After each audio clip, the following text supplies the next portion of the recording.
حاطه لكم كل الافكار الموجوده عندي، بجانب طبعا في برضو افكار بس لازم اوريها لكم عملي، بس انا متوصيه بيكم قوي قوي قوي في الفيديو ده.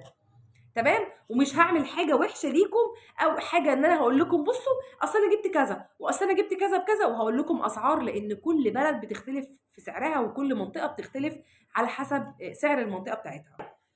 الافكار دي بقى افكار النهارده فيها ايه؟ الافكار بتاعت النهارده، الافكار بتاعت النهارده فيها افكار لكل الميزانيات، 2000 ونص، 1000 ونص، 2000 جنيه، 3000 جنيه، فيها افكار لكل الميزانيات اللي هتخطر على بالك. زائد زي ما قلت لكم البوكس بتاع رمضان، يعني كمان هنعمل ميزانيه حلوه وفي نفس الوقت هنشيل حاجات لرمضان. طيب، اول حاجه كده هبدا بيها بسم الله الرحمن الرحيم، هبدا بالبقاله. في البقاله هنجيب ايه؟ انا يا ست الكل بجيب مثلا في الخزين بتاعي بتاع الشهر بجيب 4 ازايز